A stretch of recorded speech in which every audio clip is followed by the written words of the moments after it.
तुम्हारा मन जो है इस बिन पेंदी के बाल्टी की तरह है। आपकी जो एनर्जी है उसको ये सब चूस लेता है, तो आपकी एनर्जी आपके गोल तक पहुंच ही नहीं पाती।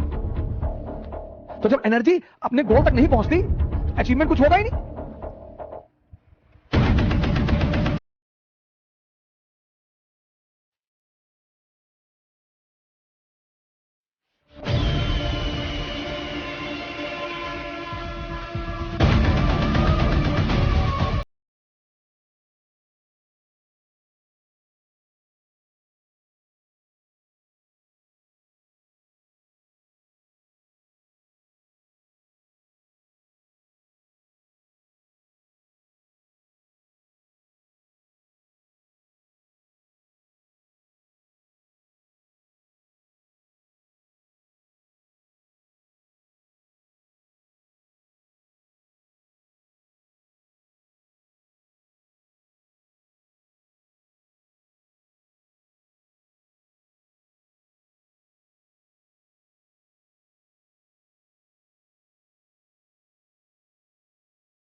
ध्यान के चरण, यह दूसरा बड़ा महत्वपूर्ण पहलू, फेसेस।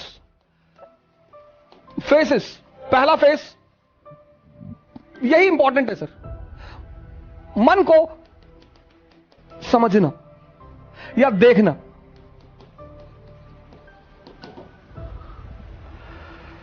यह पहला बड़ा इंपॉर्टेंट फेस है कि आप देख लें। आपने अलार्म लगाया सुबह 4 बजे का, और शाम को आप एकदम ताव में हैं कि बस कल 4 बजे कुछ भी हो जाए, खत्म सारी नाटकबाजी।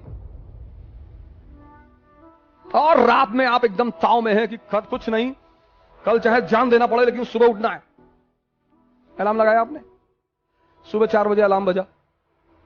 अब आपके इस मन ने यह नहीं कहा कि नहीं उठना है ना, ये तो ये कहेगा ही नहीं, ये इसकी खूबसूरती है सर, ये नहीं कहता ही नहीं। ये आपसे पता क्या कहेगा कि 5 मिनट यार, 5 मिनट में कुछ बिगड़ता है?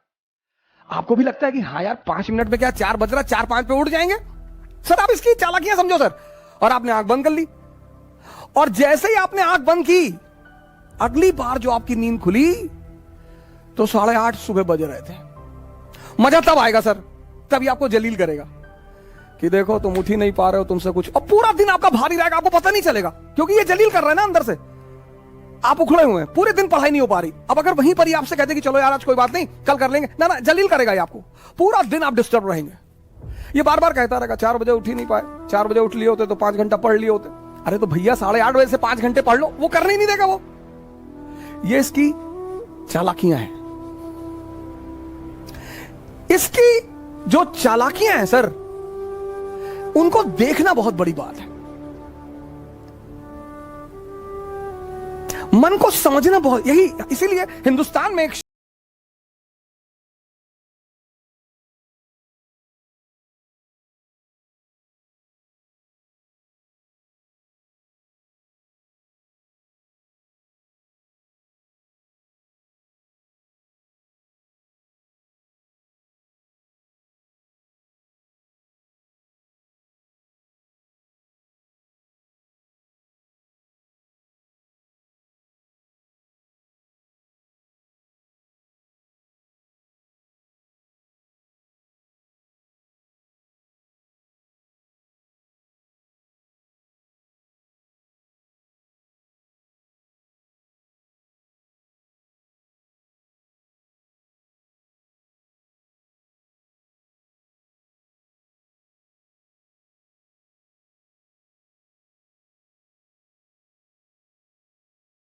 अभी कोई ज्यादा जरूरी नहीं है, अभी तो 21 ईयर एज है, अगली बार दे लेंगे। इसके टालने की आदत है सर। ये जो पहला फेस है इसका, वो बड़ा क्रूशियल है, क्योंकि उस माइनोट चीजों को पकड़ना, आप उनके प्रभाव में आ जाएंगे सर। वो 30 साल पुराना मन है, याद रखिएगा, और आप एकदम नए हैं। ये पहला फेस होता है सर। हर अच्छी चीज को कल पे टाल देगा, हर। आप ट्राई करके देख लो। योगा करना है कल से, कल सुबह उठेंगे, ये नहीं 11 बजे उठे तो चलो 11 बजे ही करेंगे, 12 बजे उठे 12 बजे करेंगे, 1 बजे उठे 1 बजे करेंगे, नहीं तुरंत कह देता अब तो 1 बज गया, दोपहर हो गया, दोपहर में ऑक्सीजन लेवल कम होता है, साइंस कहती है, तो चलो कोई बात नहीं अब कल से कर लेंगे। ये मना तो करेगा नहीं सर। इसकी सबसे प्यारी बात है, ये किसी भी काम को मना नहीं कर, आपकी किसी बात को मना नहीं करेगा, पर करने भी नहीं देगा। सबसे मजेदार बात, आपकी किसी बात को मना नहीं करेगा, पर सर ये करने नहीं देगा। यही इसकी ब्यूटी है सर। और वो जब आप पकड़ लेते हैं, बस पहले चरण आपका पूरा हो जाता है। जहां आपने उस बात को पकड़ा कि अरे यार ये तो 15 दिन से मुझे सुबह उठने ही नहीं दे रहा, और सर ये रिपीट करेगा। दूसरे दिन शाम को भी आप कहेंगे कि कल तो उठना ही है, हाँ कहेगा बिल्कुल एकदम उठना है, और 3:50 पे उठना है। फिर सुबह वही नाटक कर देगा। ये पहला चरण है, बड़ा क्रूशियल चरण है, बड़ा प्यारा चरण है सर। इसकी चालाकियों को पकड़ना सर। अब दूसरा चरण बड़ा इंपॉर्टेंट फेस है सर। ये इंपॉर्टेंट है, ये और इंपॉर्टेंट है सर। ये फेस तो बहुत लोगों को तो समझ में नहीं आता, खुद ही से जान ही नहीं पाते लड़ाई किससे हो रही है।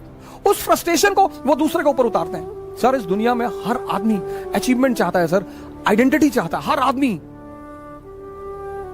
लेकिन जब वो अपनी ऊर्जा को लगा नहीं पाता तो फ्रस्ट्रेशन आती है, डिप्रेशन आता है। मां बाप से झगड़ा कर लेगा, भाई बहन से झगड़ा कर लेगा, दोस्तों से झगड़ा कर लेगा, टीचरों, मतलब लग जाएगा कि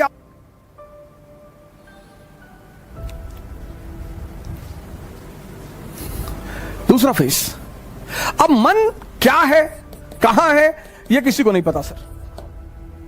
जब आप आंख बंद करते हैं ना, थॉट आती है, कहां से यह किसी को नहीं पता सर। हमको लगता है यहीं कहीं से आ रही है, पर स्पेसिफिकली कहां से, जैसे लीवर से क्या निकल रहा है हमें पता है, किडनी से क्या हो रहा है हमें पता है, हार्ट से क्या हो रहा है हमें पता है, लेकिन विचार कहां से आ रहे हैं। अब आप कमरे में बैठे बैठे पढ़ रहे, और विचार आ गया कि यार हवाई जहाज गिर गया बिल्डिंग पे, मर गए। अब आप बेचैन हो गए, बाहर निकल आए, बस आ गया थॉट, आ गया, आपको पता ही नहीं चला, थॉट आ गया। ये मन कहां है ये नहीं पता। तो जब पता ही नहीं कहां है तो उस पर वर्क कैसे करेंगे, ये बहुत बड़ा challenge. When you don't know what is mind and where is mind and from where thoughts are coming, how you will work on it. ये दूसरी बहुत बड़ी समस्या साधकों के सामने, पता ही नहीं विचार कहां से आ रहे हैं, बस आते हैं, बस आते हैं। और बहुत बड़ी बात, सब बहुत बड़ी बात, मन के कुछ अगर आप पहलू देखें माइंड के, एक तो पता नहीं विचार कहां से आते हैं, और विचार ऐसे आएंगे जैसे आपसे मैंने 1000 रुपए ले रखा है, आप मुझे फोन मिला रहे हैं, मैं नहीं उठा रहा हूं, तो ये विचार नहीं आएगा कि बेचारे का फोन खो गया होगा ना, विचार ये आएगा कि देखो पैसा लिए फोन नहीं उठा रहा है। विचार ये भी तो आ सकता है कि बेचारे का फोन खो गया होगा, कोई बात नहीं, 2 बार के बाद नहीं मिलाएंगे। और अगर ये आ जाए, दोनों विचार हैं, मैं आपका 1000 रुपए लिया हूं, आप मुझे फोन कर रहे हैं और मैं नहीं उठा रहा हूं, तो अब 2 विचार आ सकते, एक कि बेचारे का फोन खो गया होगा। अब अगर विचार ये आ जाए तो आप रिलैक्स रहेंगे, लेकिन अगर विचार ये आ गया कि देखो पैसा लिए जानबूझ के नहीं उठा रहा है, तो आप फ्रस्ट्रेट हो जाएंगे। दोनों विचार, एक विचार आपको शांति दे रहा है और दूसरा विचार आपको अशांति दे रहा है, और ये हर केस में होगा सर, हर जगह होगा, हर जगह लाइफ के हर फेस में ये 2 विचार उठेंगे। अब आप अगर ध्यानी हैं तो आप पॉजिटिव विचार पकड़ेंगे, ये ध्यान का सबसे बड़ा रूल है सर।